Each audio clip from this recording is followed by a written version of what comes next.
Hello my dear friends, you're on the Military Summary channel, and today we will discuss the situation in Ukraine on the 23rd of July of 2023.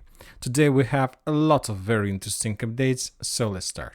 And today we're going to discuss a lot of topics, the most important of course the Bradley Square and another cemetery of Ukrainian armored vehicles. Also we are going to discuss the Russian penetration on the Kupyansk front line, and of course probably the main topic, Belarus is going to have started the preparation to enter the special military operation on the side of Russian forces. So let's start step by step, and the most important updates are coming from the Kupyansk front line, from Liman, from the border between Kupyansk and Liman front lines. The Russians during the previous weeks managed to develop significantly their bridgehead in this area. As you remember, we discussed the Russian operation on this territory, in this sector. First, the Russians managed to cross the Zherebets river and to capture the forest that located on the Ukrainian side of the forest. After that, the Ukrainians sent some armored vehicles and tanks to recover their positions and to force the Russians to step back, but all the Ukrainians' attempt to counterattack failed, and as a result of fierce clashes, the Ukrainians were defeated and were forced to step back to the western part of this side of Zherebets river.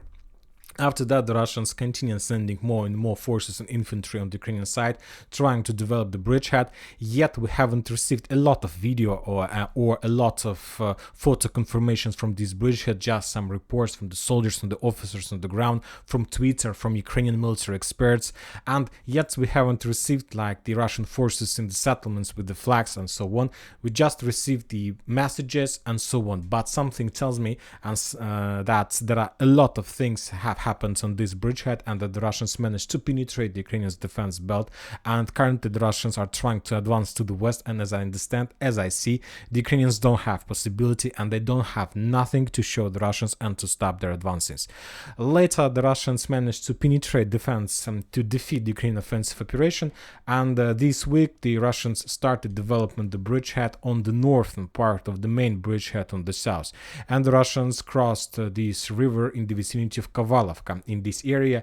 And as a result of fierce fightings, the Russians today, for example, the sources reported that the Russians managed to develop their attack in direction of Novoyegorovka, and as a result of those clashes, the Russians managed to establish control over this small settlement.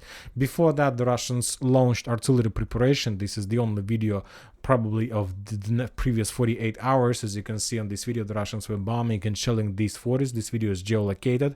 As you can see, this video is located on the northern flank of that area, and that was artillery preparation and the attempt of the Russians to pin down and to freeze the Ukrainian forces, while the main Russian army was heading from the east to the west. And currently the Russians have entered this territory, and it's even unknown information where exactly we can find the Ukrainian positions. Furthermore, there was another attempt to attack, and some Russian sources are saying and confirms this piece of information that the Russians also have crossed the river in the vicinity of Zherebets river in the vicinity of Raigorodka, and currently, and right exactly these seconds, these minutes, or maybe the Russians have already finished this operation, the Russians are storming small settlement Nadia. This is not very big village, probably 10 buildings and so on, and the settlement that the Russians have captured also maybe have 10 or 20 buildings. It's not very big settlements, and maybe those settlements were in some kind of gray zone because the Ukrainians even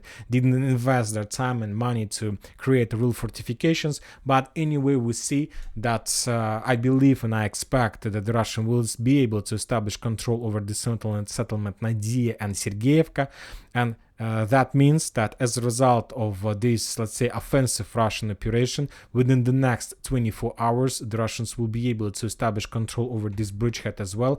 And after that, after the next 24 hours, the Russians will be able to create a bridgehead on this area, and the length of this bridgehead is going to be around 12 kilometers. So this is significant bridgehead on the Ukrainian side of Zherebets river. We see that Ukrainians yet haven't provided us any results of any counteroffensive operation, and of course we understand the real Russian plans in this area.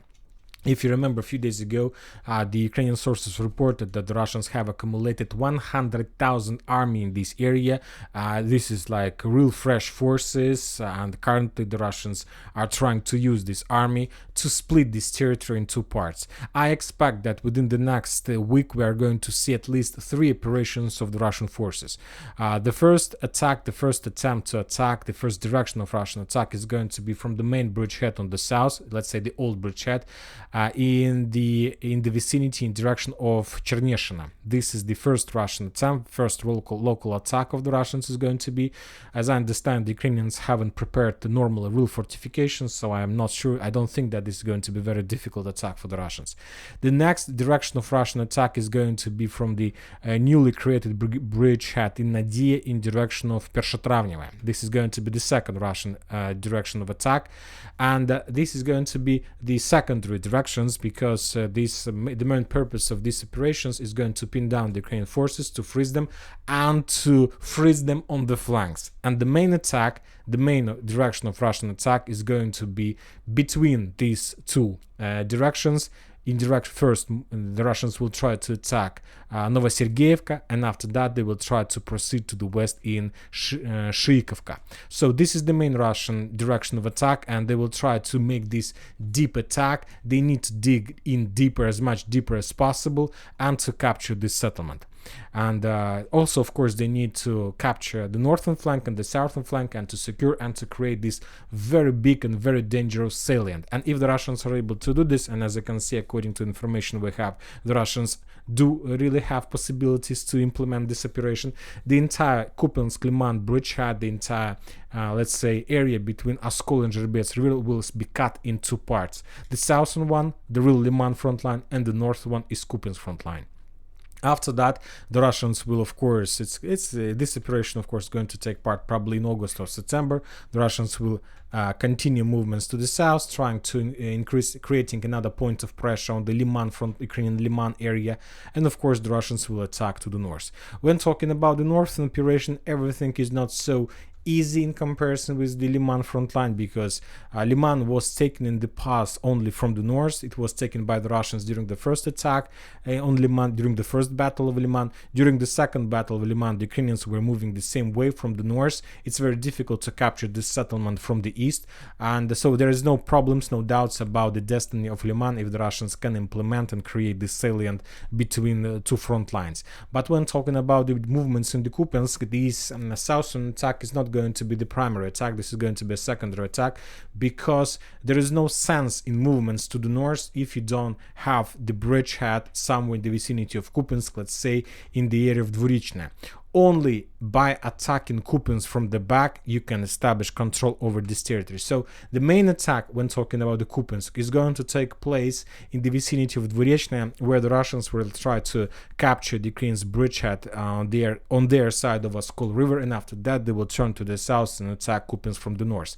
Only this is like the combination of two attacks, two movements, if the Russians want to establish control over this settlement. Without establishing control and attacking Kupyansk from the back on the Ukrainian side of Oskol River, there is no sense, and no the Russians won't be able to achieve this, to complete this operation. Maybe they will, if the Russians are not able to establish the bridgehead there, of course the Russians will, maybe they will start pushing from the south, but they will allow and they will give the Ukrainians to save this small salient on this part, and this is going to be like a small salient under Ukrainian control on this side of the river, which the Russians will continue bombing and shelling and trying to reduce the Ukrainians as much as possible.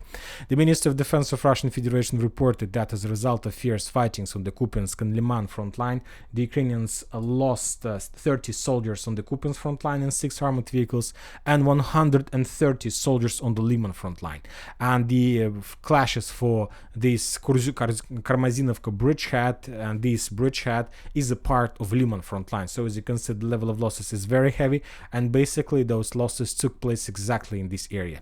Furthermore, some sources are saying today also that the Russians started their movements from Novovodian in direction of Makeyevka, and that the Russians also managed to get the northern edge of the settlement. And of course, one of the a part of operation for Liman will be anyway sooner or later the battle battle for the salient between Makiivka, Nevskaya, and Terny. Anyway, the Russians will increase the pressure there, trying not to allow the Ukrainians' reserves to attack and to counterattack the Russians.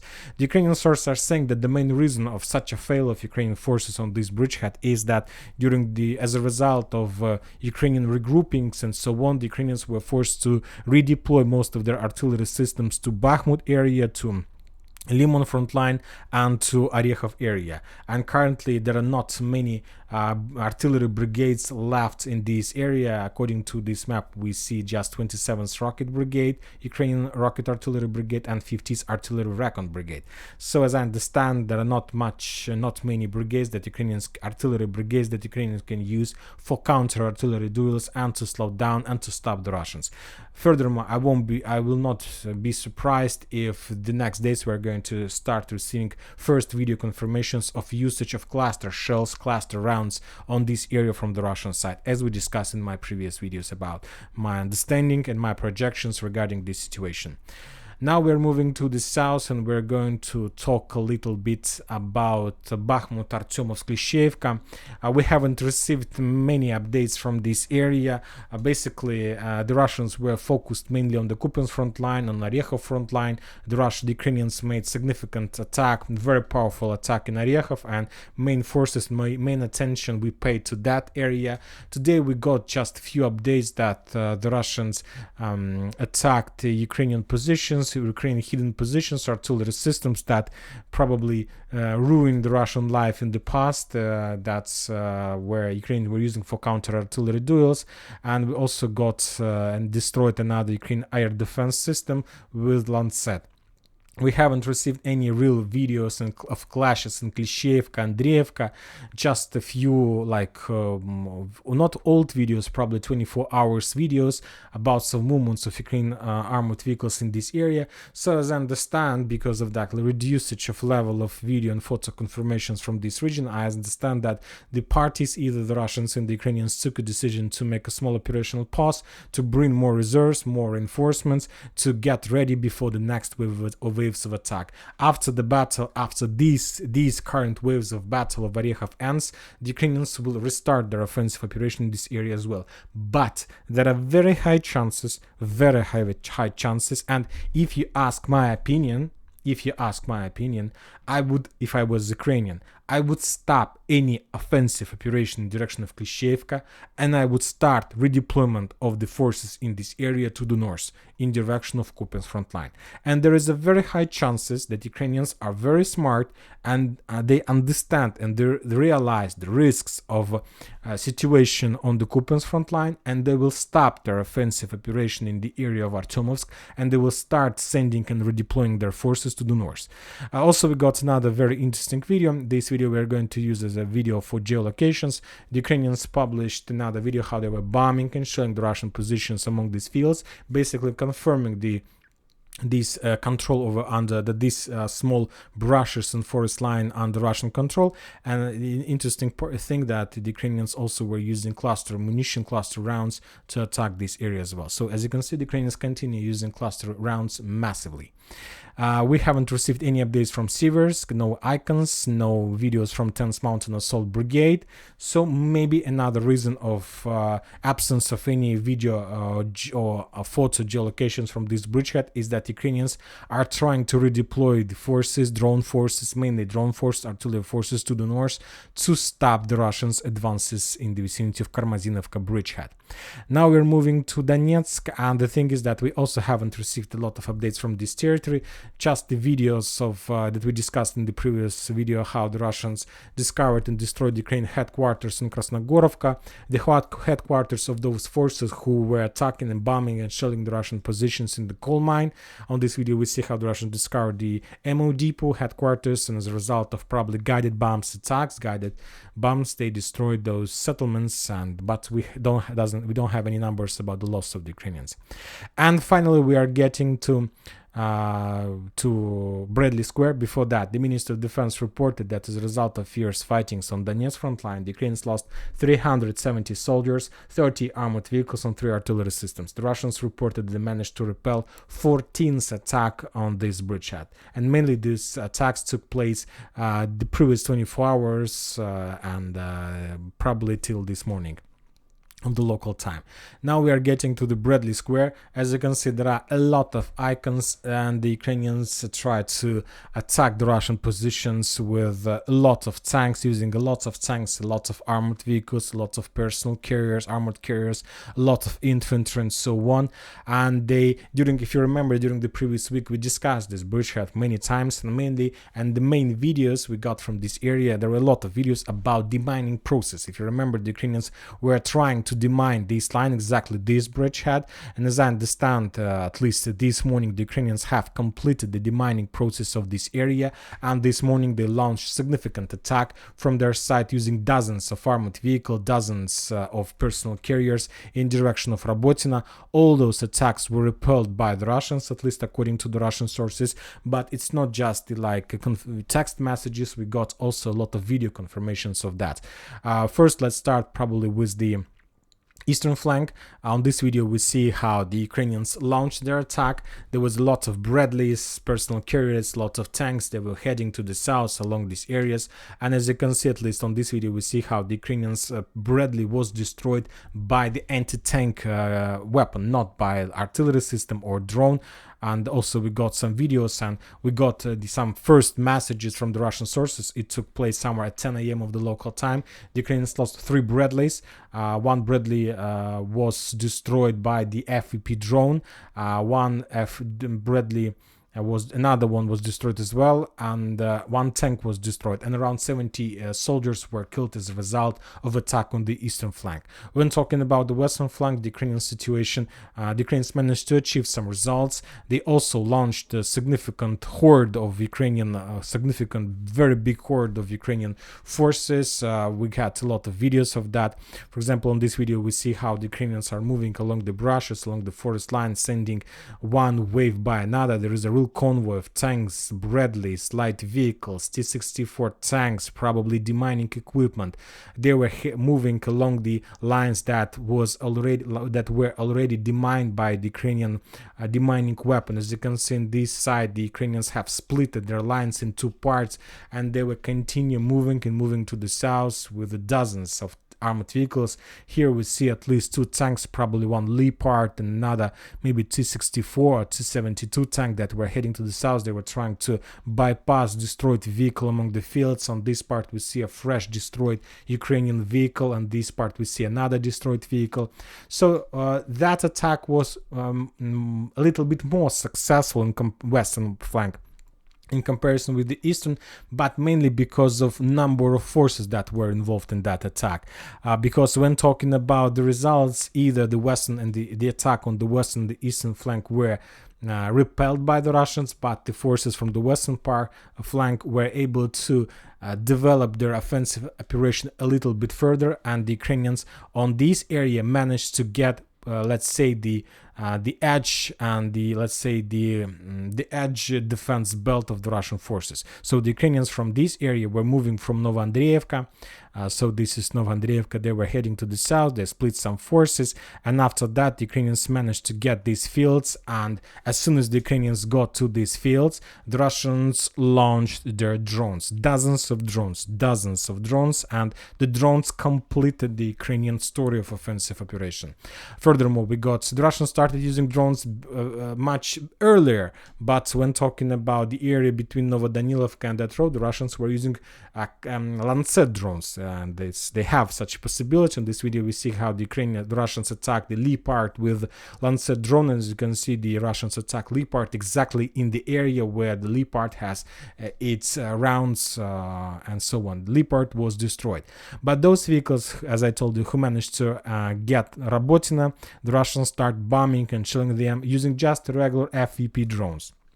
this one, just basic drones with some grenades on board. And for example, in this video we see another destroyed Bradley.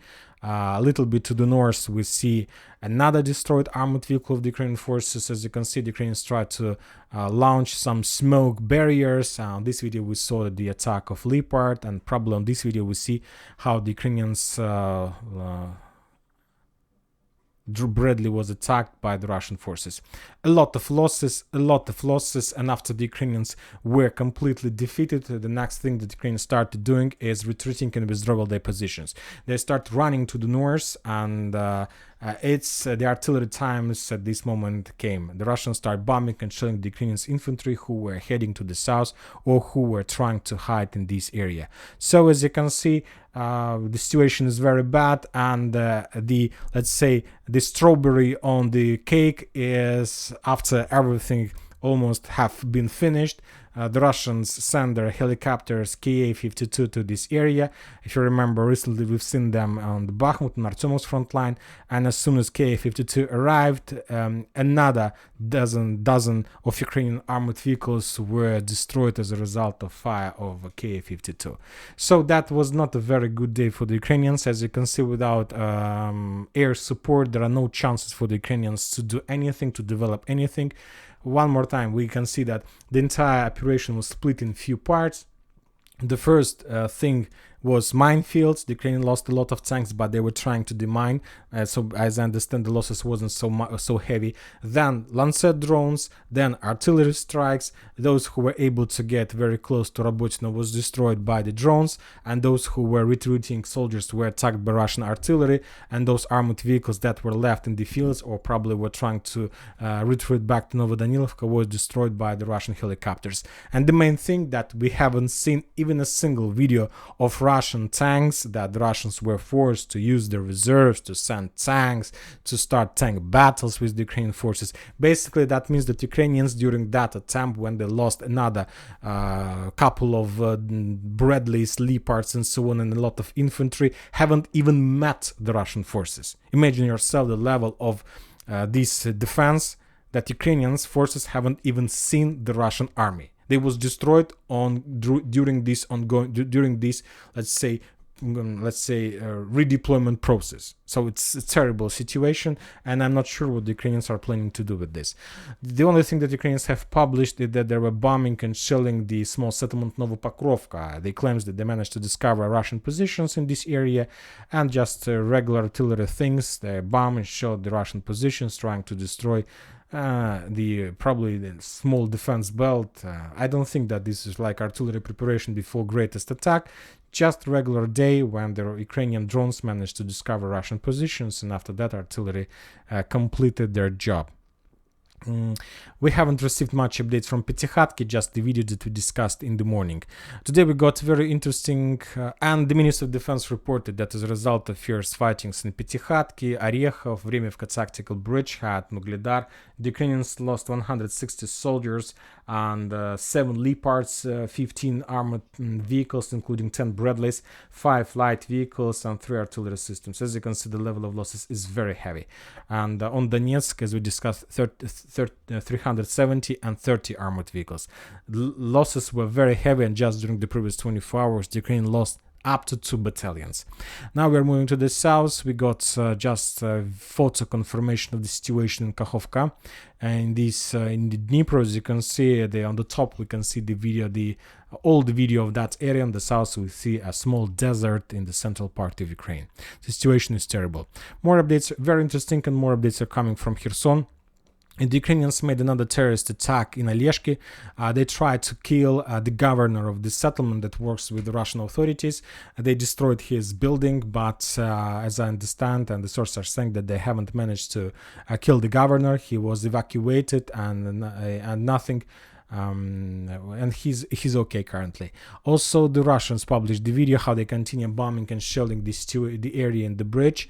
They're doing this just for some kind of it's like everyday to day job. They just bombing and shelling. They see the ships, the boats that goes to this area, and after that they're starting attacking this area.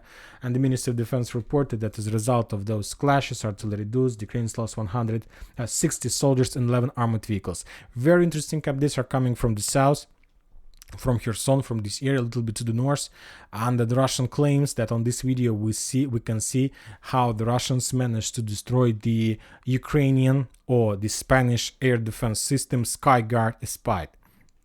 This is Western weapon, Western type of air defense system, very powerful one. And as you can see, this system was destroyed not by artillery attack, but just by Lancet drone.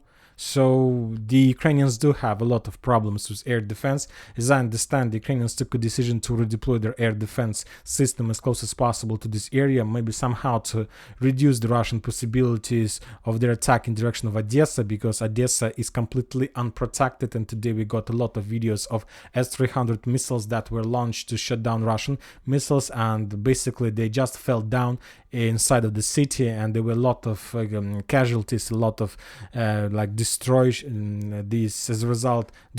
as a result of those actions by the Ukrainian forces. And now we're getting to believe to the most important, interesting part, the visit of the president of Belarus in St. Petersburg. Today there was a very interesting meeting between the president of Russian Federation, president of Belarus. They were talking a lot, and mainly they were talking about Ukraine, and the main topic they were talking about is the western part of Ukraine.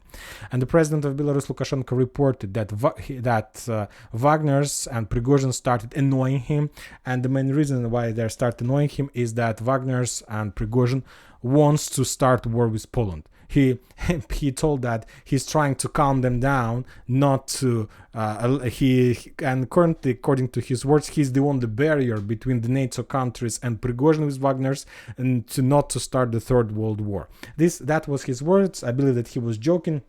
Maybe he wasn't joking, but anyways, understand currently Putin and Lukashenko discussed everything they need about the western part of Ukraine. And the president of Belarus reported, and the Putin confirmed that not even a single square meter of the western part of Ukraine will be captured by the Poland. And if Poland, at some point of special military operation, will take a decision to cross the border and to send their brigades on the western part of Ukraine, Wagner's will start acting immediately, and they will attack the Polish forces on the western part of Ukraine. And when talking about the Ukrainians, I understand this is exactly what Ukrainians need. This is exactly what they need. They want. Then the Ukrainians understand that they're losing this war, and they need a real conflict between the NATO country, at least a member of NATO country, with the Russian forces. Putin confirmed the words that he told in the past, that if Poland or Baltic states will attack Belarus, that means that they will attack Russian Federation, and Russia will respond immediately.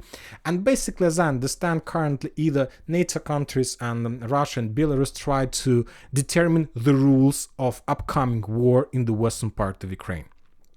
As you know, there was a nuclear weapon was redeployed in Belarus. Also, Wagner's was redeployed in Belarus. So basically, they are ready to start war. And as I understand, the Belarus forces and Russian forces want to start these clashes, but just in the western part of Ukraine, without, let's say, not to allow this conflict to cross the border.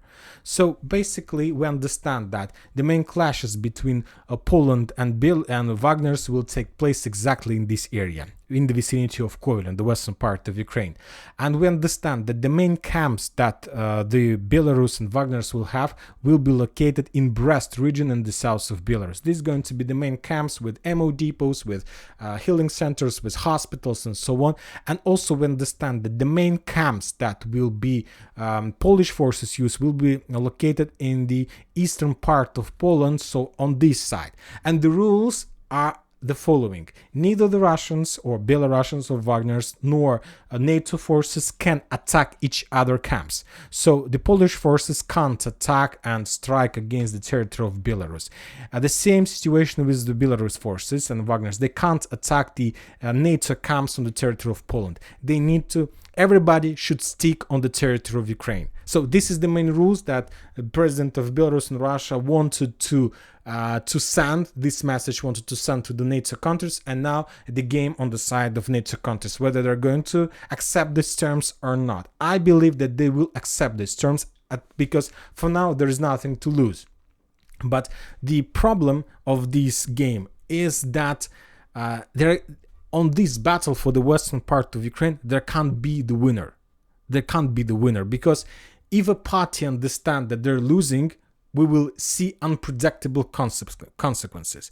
If we see that Polish and NATO forces will be completely defeated in the western part of Ukraine, of course the NATO countries have right and will start bombing and shelling the Russian camps in the western part of Belarus. And the same situation with Wagner's. If Russia see that they have lost the battle of the western of Ukraine, that means that Poland will capture the entire western part of Ukraine, and this will lead to another escalation of the conflict.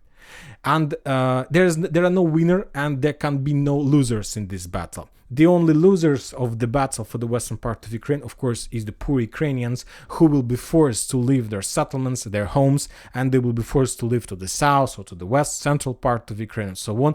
Maybe the only benefit that Zelensky will be able to achieve from this battle is that NATO will start a real war with Russian forces. Russian-Belarusian forces, and this is going to be the beginning of maybe something huge, something bigger that we can see right now. And anyway, also another important thing from Belarus is that they have adopted every single necessary law to start the war abroad. I know that on the 20th, before the Russians started special military operation, the Russian parliament adopted and allowed the president of Russian Federation to send his forces abroad. And currently the president of Belarus made the same thing. He gave the power to some authorities of Republic of Belarus to give him the power to send the forces. So everything is ready from the legal side. The only thing is left is to press the button. I hope nobody is going to press this button, but as I understand, everybody is ready, and more Wagners arrives on the territory of Belarus. And I don't think that this is just a kind of game or a joke. Something big is going to happen. And that's it for today. Military Summary channel reminds you to condemn any violence in the world. Thank you for watching. Subscribe to my channel, put your likes, join my Patreon, and have a good day. Bye bye.